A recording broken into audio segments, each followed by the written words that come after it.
नुसरत फतेह अली खान साहब से जो पहली मुलाकात हुई और आगे फिर वो पल दो पल वाला, हाय हाय, जरा वो तो शेयर करें।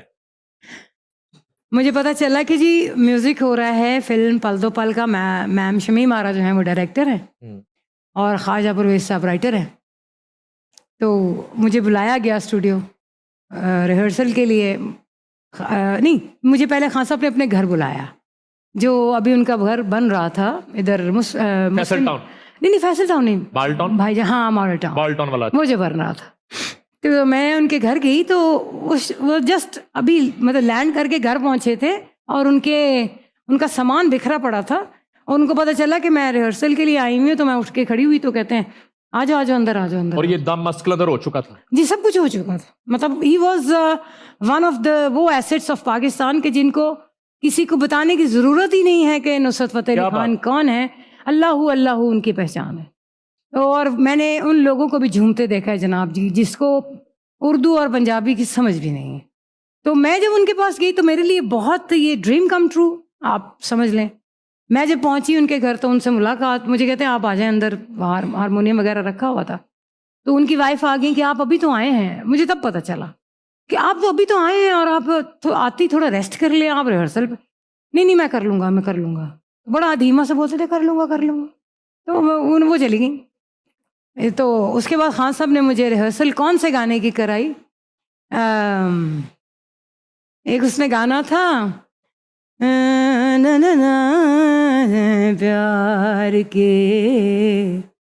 पल दो पल है प्यार, इस तरह का।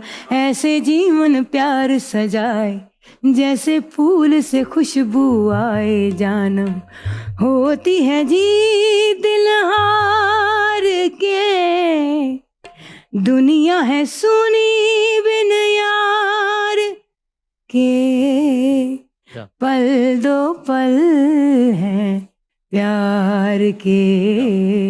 ये मुझे उन्होंने रिहर्सल कराया। तो मैंने कहा शायद मेरा गाना है। तो कहते ये मैंने गाना है। मैंने कहा अच्छा।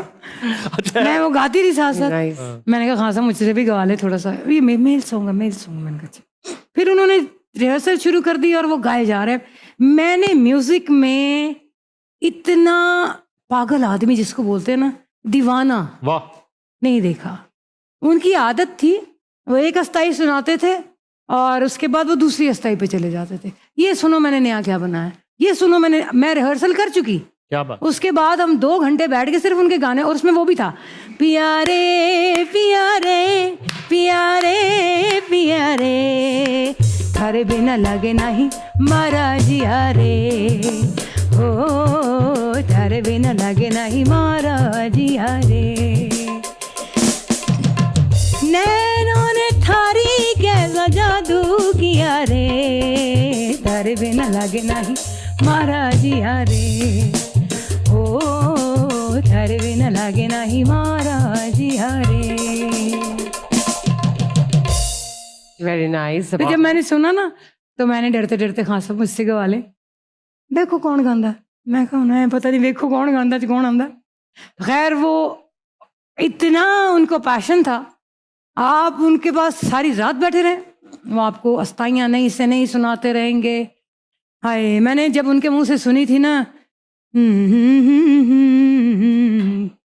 क्या इसके बोलते डाडू, नहीं गिन गिन तारे और है, डंग दिया रातां दसप्पा वांगू, डंग दिया रातां गिन गिन तारे, डंग दिया रातां सप्पा वांगू, डंग दिया रातां गिन गिन तारे।